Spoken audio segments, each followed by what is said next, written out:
if you have tagged learning objectives to your assignments, discussion boards, or assessments, you'll be able to track your learners' progress on those standards through Schoology's Mastery tab.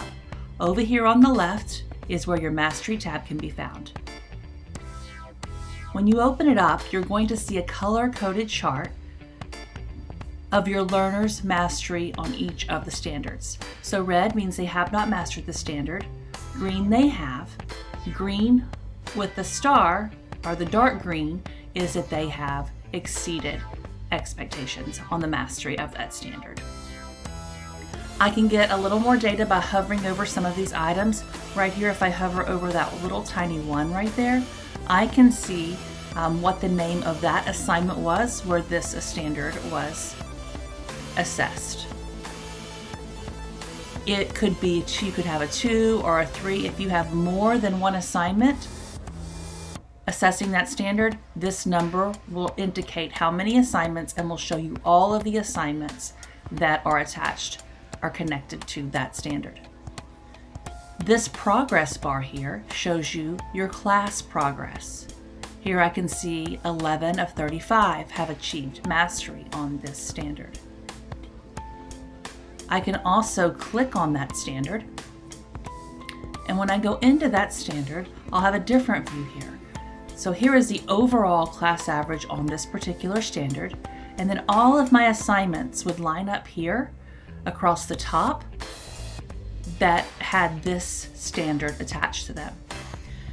So for assignments like this one here, there's a 4. That 4 means that there were 4 points in the rubric assigned to this standard.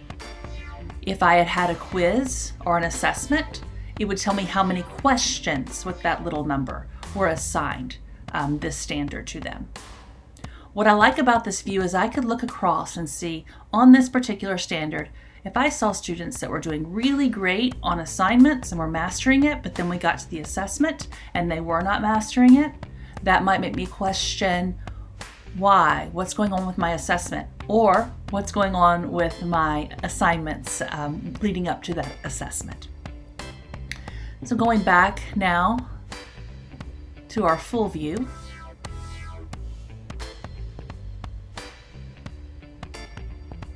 there are a few different ways you can view this. I can also click on a learner's name and dig a little bit more into their data.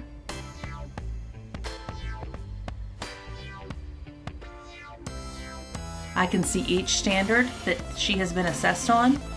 Over here, I'll get a bar graph. It'll show all my assessments and assignments and discussion boards across the bottom that that standard was attached to, and how that learner has performed on each individual standard.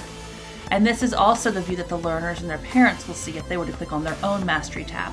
They would see their own mastery of the standards.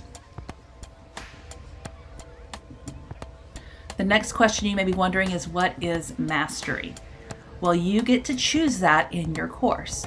Right here is your course mastery settings. If you click on mastery settings, you decide where they need to fall to get that green star, and where do they need to fall to be exceeding your expectations of this mastery of the standard. Also, how many assignments, how many times do they need to meet it for it to be considered mastery? If you change this to 3, they will need to have exceeded this set number that you've set for them at least 3 times in order to get the green star.